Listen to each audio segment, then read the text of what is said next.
While the communist system was killing millions, it also terrorized those whom it left alive.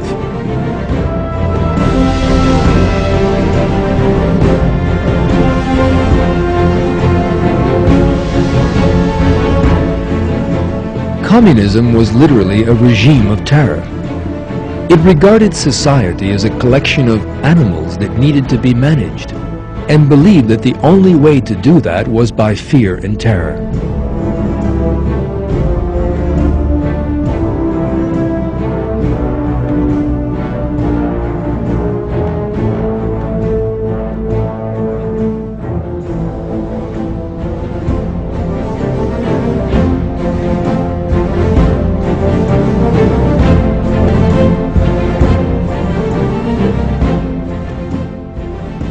Stalin would be applauded for minutes on end at Communist Party congresses. The reason for that was because everyone there was terrified of being the first to stop. Stalin had already killed a number of delegates who had failed to demonstrate the necessary enthusiasm.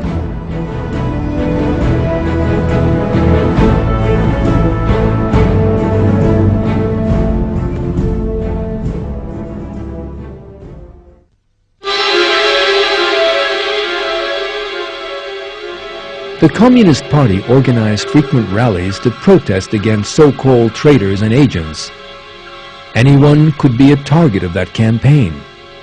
People earlier regarded as exemplary communists could later appear pictured in the columns of Pravda like savage dogs. Everyone was terrified the same thing might happen to them. One favored tool of the Reign of Terror was mass executions. Thousands of people were publicly executed during Stalin's reign.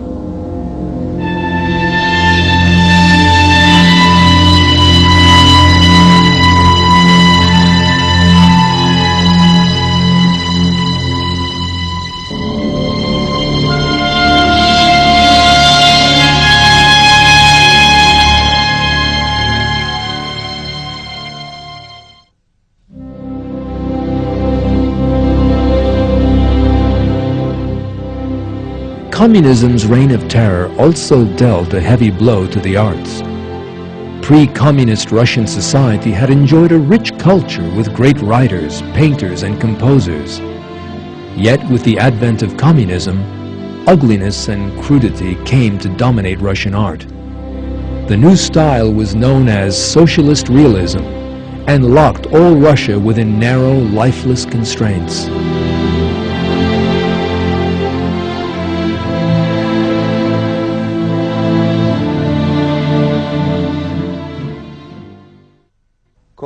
The frozen nature of communist art is a result of the materialist philosophy that constitutes its worldview. Materialist philosophy regards human beings as simply a collection of matter, and is a simplistic belief that seeks to reduce everything to the same matter. The application of this to art ended in a complete fiasco, as it did in all other spheres. True art is an expression of wonder at the aesthetic and other delights given to man by God. In order for art to develop, it is necessary for that yearning in the soul that comes from creation to be freely expressed. In communist dictatorships, however, that atmosphere of freedom was completely eliminated, and art died as people came under constant pressure.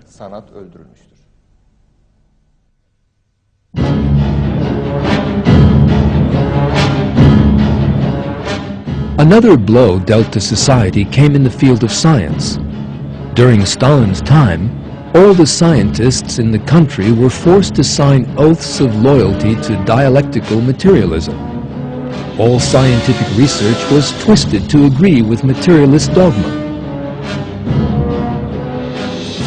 The theory of evolution enjoyed a special place among those dogmas so fiercely defended by Stalin. The Soviet dictator's devotion to the theory went right back to his youth. Stalin had been brought up in a religious household and had been religiously educated in a church school. Yet just as he was preparing to become a priest, he read a summary of Darwin's Origin of Species, and his life suddenly changed. Stalin was easily deceived by the superficial claims of Darwinism and became an atheist. In that state of ignorance, he promptly joined the ranks of the Bolsheviks.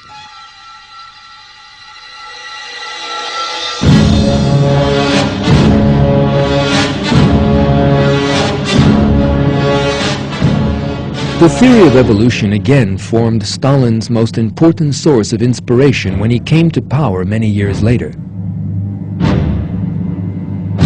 He was especially keen that the theory should be taught in Soviet schools, and declared the intention behind that. There are three things that we do to disabuse the minds of our seminary students. We had to teach them the age of the Earth, the geologic origin, and Darwin's teachings. One of the most striking indications of Stalin's dogmatic attachment to the theory of evolution was the Trofim Lysenko affair. Trofim Lysenko was a young agricultural expert in the 1930s. He had an interesting idea. He rejected the Mendelian genetics that had been accepted by the scientific community since the early 20th century and supported instead the idea that living things evolve and acquire their characteristics from the environment, originally proposed by Lamarck, a forerunner of Darwin. Stalin was impressed by Lysenko's nonsense and made him president of the Lenin All-Union Academy of Agricultural Sciences. The years that followed saw the preparation of an agricultural program in the light of Lysenko's idea of evolution, and it was forcibly imposed on villages by party officials.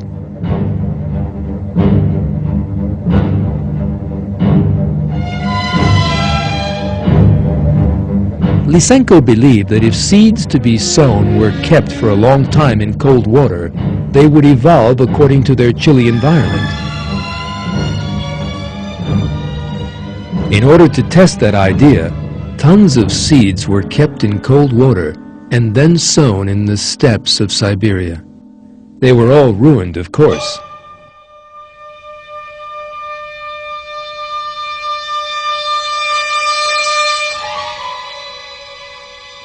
Lysenko's theory dragged Soviet agriculture back by decades.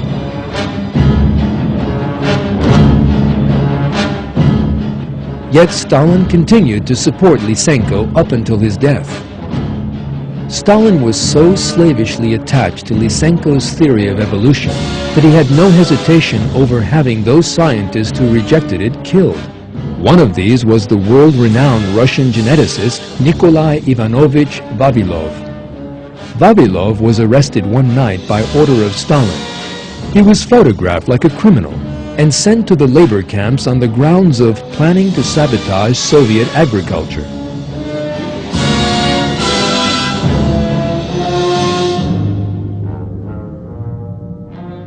He died in one of those camps in 1943. Other Russian scientists who believed in Mendelian genetics, such as Muralov, Levitt, and Levin, were taken from their homes by members of the Secret Service in the middle of the night. Most were executed.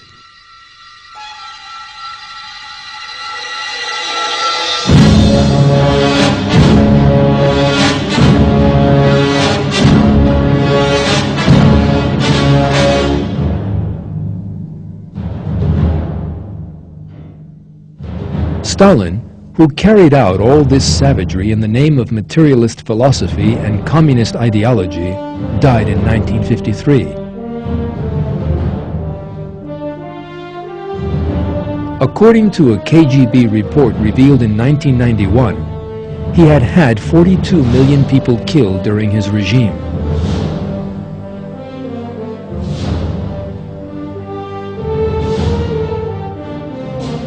Stalin's cold and arrogant features were a reflection of the dark world of communism itself.